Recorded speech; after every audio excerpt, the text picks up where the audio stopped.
Hey beer and brew fans, and welcome to Something About Beer.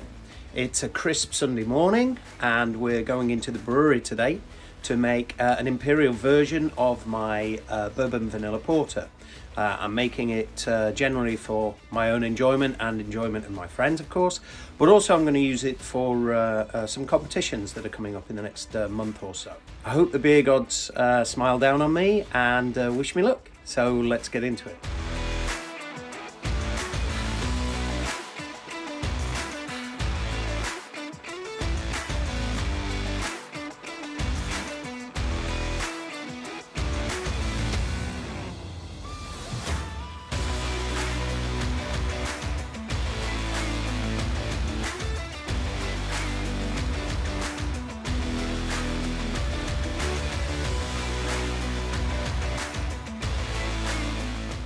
The way I add the bourbon and the vanilla is actually a two-step process.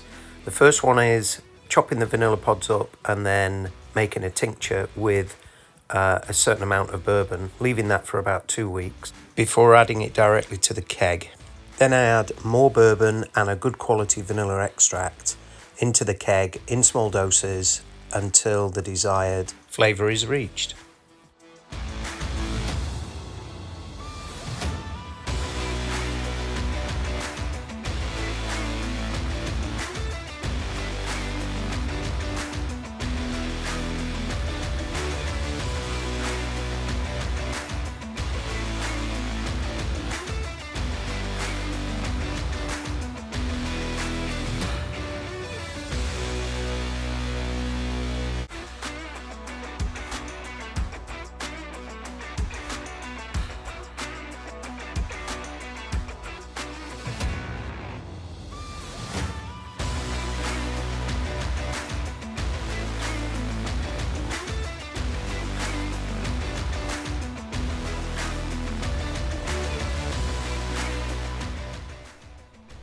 So, mashing in time. Here we go. The grains smell really nice. Lovely mixture of that maris otter. Slight nuttiness there that you can smell from the maris otter. I love it. Really is good. I've not picked up. I've actually not picked up a lot of nuttiness in the beers that I've brewed with maris otter, but I have read that quite a few people do.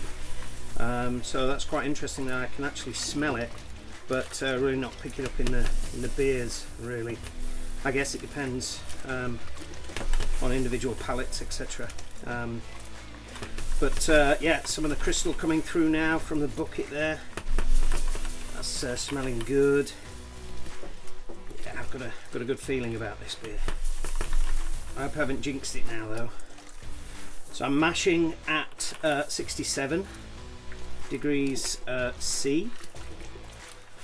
Not sure what that is in Fahrenheit, probably about 150 something, maybe 150, something like that perhaps. Strike water was at 72.4. And that seems to be about right. Looking at the temperature now, at least anyway, it's coming down a little bit, so that's good.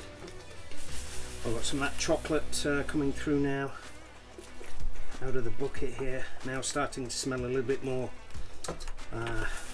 like a stout. So a little bit of that roastiness coming through from that pale. Sorry, not pale, but the chocolate malt. Got some brown malt coming through now as well in there. That's got a nice deep flavour to it, a little bit roasty. Yeah, it's a nice malt. Right, I think this is going to be a slightly thicker mash than I usually do. Obviously the amount of grist is a little bit more than usual, being an 8% beer or so. The grains, obviously there's a lot more grains, so I have to be a little careful here with the volume in my in my kettle here. Although I do have a extender ring that I bought. Not used it yet, but looks pretty good. I am also considering buying a larger malt pipe as well for this Brewzilla. I've seen that they're available, so that might be something that I invest in the future, so I can do bigger mashes. Yeah, so you'll probably notice if you've seen my other brew day videos, this mash is a little thicker, as I said, because it's a bigger grain bill.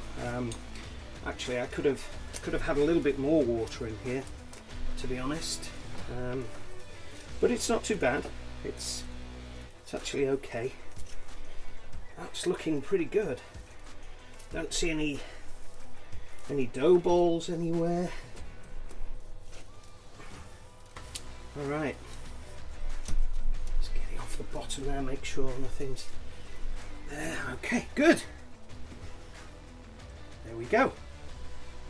Today I'm going to go with a 1 hour mash rest, and just going to put everything to bed for an hour. Screen on there. I learned my lesson about using the screen. I actually didn't think I needed to use the screen at one point. I tried not using it, and it worked okay. The problem was, if you put the pump on, if you reduce the pump from 100% down, what happens is when it cycles, it actually sucks back. And what was happening is the liquid was sucking back with the grain into the pump, and it basically clogged the pump. So a little bit of a learning curve there for me, based on this particular system that I've not had for too long. Yeah, nice little bit of learning. All right, so let's get the pump on. Let's get some recirculating going. There we go. Recirculating nicely there. Good. Start heating my Sparge water, sanitizing the fermentation vessel. Yeah, usual things you do on a brew day when you're waiting for the mash to finish. So here we are checking the pH. We're about 15 minutes into the mash, and we are at 5.39. I've cooled the wort down to about 20 degrees Celsius, about 68 Fahrenheit. And we're at 5.39. Yeah, that's pretty good. I think we're pretty spot on. I think the recipe called for about 5.35 or 5.4, so pretty much bang in the middle of where I wanted it. So the mash is finished. It's complete. We now have to work on our Sparge. So to drain on these Brewzillas, pretty straightforward. Lift, put on the first feet, let it drain. You can probably hear it all draining through.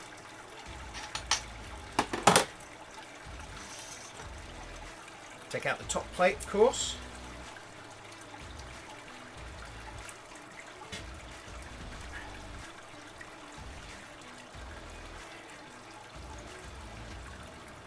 Where it gets a little bit messy, a bit sticky. Sticky only if the enzymes have done their job, of course, of converting that starch into lovely sugars.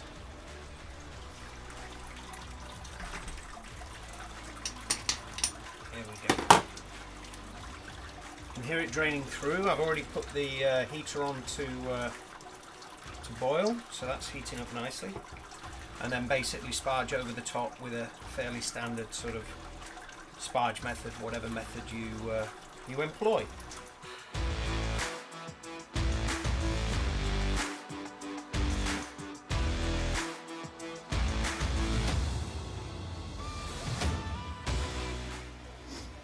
So here's the 35 grams of Magnum going in at 60 minutes.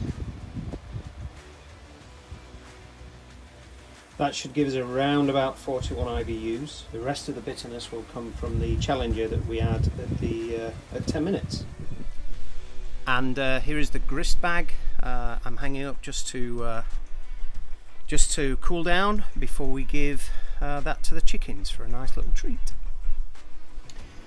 So the lactose has just gone in, and we're now going in with the 40 grams of Challenger. 10 minutes left in the boil. Almost there. So that's the boil done. We're cooling the wort now. Water's pretty cold today, so I'm assuming that will cool fairly quick. It's been cooling for about 5 minutes, so it's down to 54 already from 100. So yeah, cooling fairly quick. And yeah, looking forward to checking the OG. I have that cooling down at the moment, so I'll take a look at that now. So I've just checked the OG, and it's around about 20.5 Plato, which I think is around 1080. I was aiming for 1085, so I think we should be okay. I guess it just depends how well the yeast attenuates as to whether we'll get to where we need to be. But anywhere around 8% I think is going to be fine. I think so. I think we should be okay.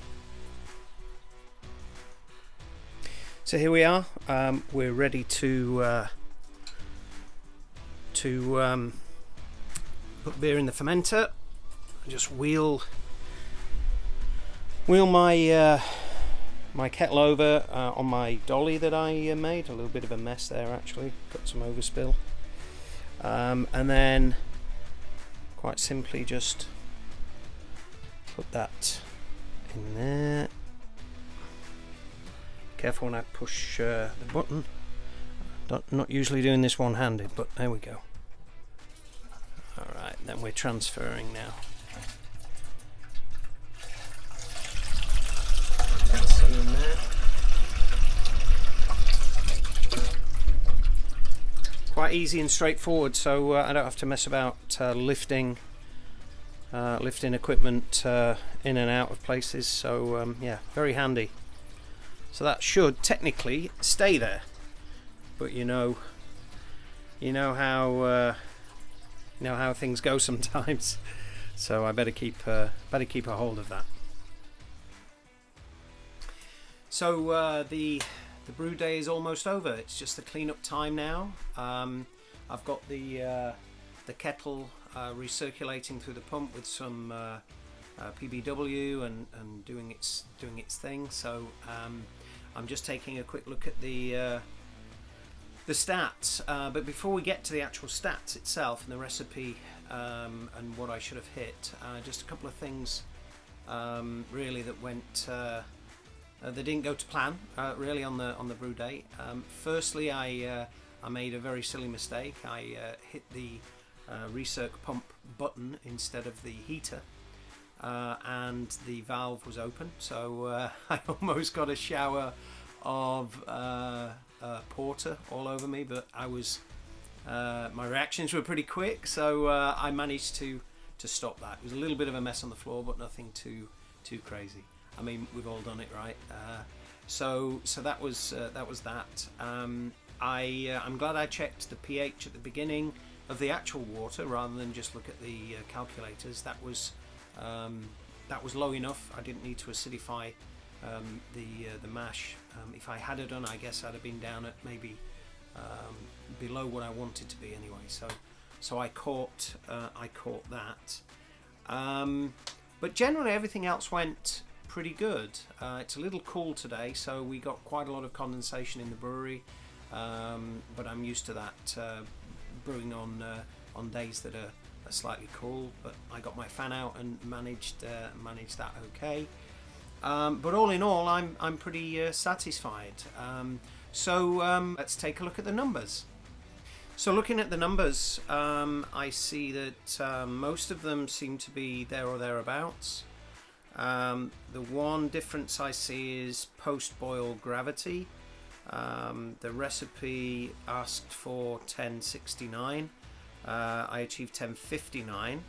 What I did do though is boil a little longer to try and achieve that OG. I did pull out the hops though early, so I didn't want to leave the original hops in there to boil longer to bring more bitterness. Not sure if that helped or not with that, but I did that anyway. I guess once the beer is tasted, we'll tell. The alcohol by volume is estimated to be 8.3, and that's more or less what it says. Not more or less, absolutely bang on, 8.3. Apparent attenuation, depending on the yeast, of course. My mash efficiency wasn't great this time, 80% versus 67%, but brew house efficiency was pretty bang on. I did add a little bit of DME into the boil as well. When I was boiling for a little bit longer, I still wasn't hitting it, so I added about 300 grams of DME. So yeah, there was something wrong with the mash this time. Not wrong, but my mash efficiency has been really good on this rig so far. This is probably the worst efficiency I've had, but it's still not bad at 67%. So I'm okay with that. The IBUs look to be a little bit higher than anticipated, so 51 in the recipe and 57 achieved. I guess that longer boil is gonna do that to an extent anyway. And then the mash pH, the 5.45, but that was based on the original pH of the water being 7.05, and it was around about 6.8 something, if my notes, 6.92. So the actual pH was 5.37 of the mash. So that's fine. So yeah, all in all, a pretty satisfying brew day. If you like what we're doing here at Something About Beer, please subscribe. It really does help the channel out a lot. And don't forget to ring that bell so that you're alerted to new content we're putting out.